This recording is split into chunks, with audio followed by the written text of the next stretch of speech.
Hi, 4am fam. So I just finished our second guided light circle. We did a guided meditation on moving through the mirage of fear, and I'm tired.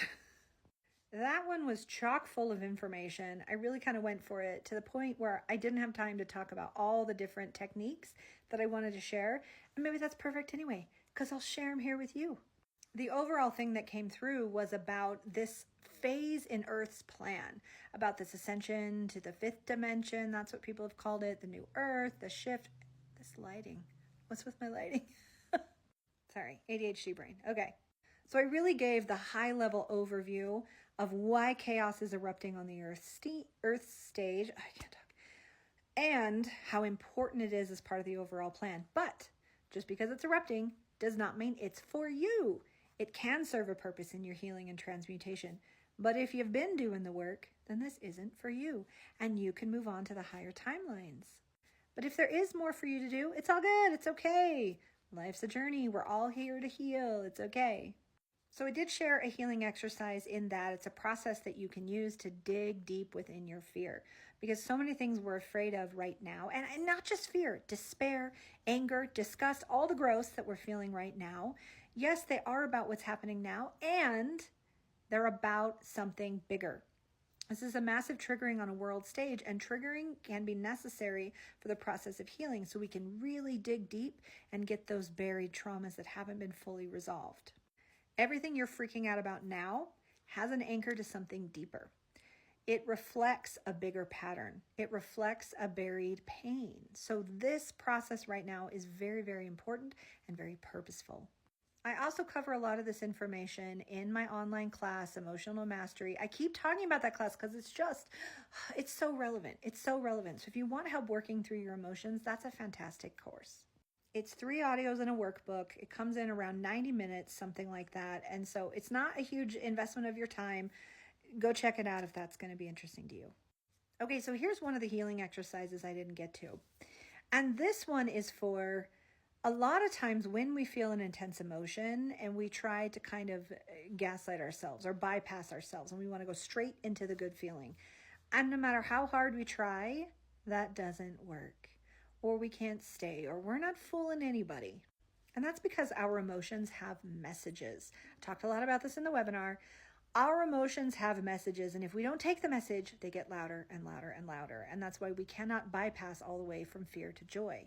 And that message is usually about something that needs to be healed. A belief, a fear, a pattern. Something in there is saying, hey, pay attention. We're afraid that this is going to happen again. You need to listen.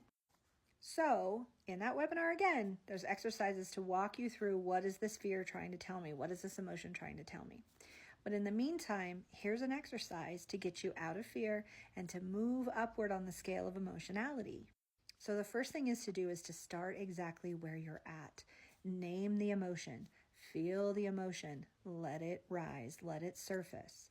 And when you felt that for a second, the next step is, can I elevate this emotion 1 degree, 5, 10, 20 degrees? Can I step up the emotional scale? And then step up and feel that emotion. Talk through it, narrate it, let it speak to you. What does this emotion feel like? What are we afraid of?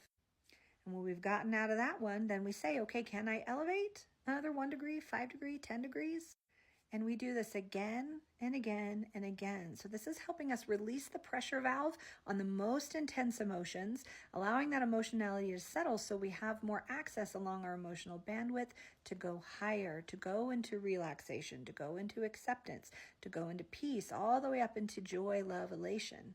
You don't have to go all the way up there, but you can use this to just give yourself space that, no, I can't go from abject terror to total joy. That is not possible. And it's okay that it's not possible. But I also don't have to stay here in terror. I can move upward ever so slowly, just have myself go for the next rung and the next rung and the next rung, and you'll be releasing that emotional energy along the way. I also would highly recommend that you look into somatic healing. These are great body-based exercises to help you work through emotions, work through intensity, get back into your body, feel physical safety. I'm certainly not an expert on those, but there are countless resources on them. So look into that, somatic healing. So I just want to leave you with that and my love that you guys, I feel good. Like I feel really good. So even if you're not mentally ready to have any sort of belief or faith or whatever, even if you don't agree with me, that's fine. Just know that not everyone in the world is freaking out. We have reasons to feel at peace. We have reasons to feel safe. We have reasons to feel solid. And you may join me here if you would like. You may borrow a little of my peace until you have some of your own.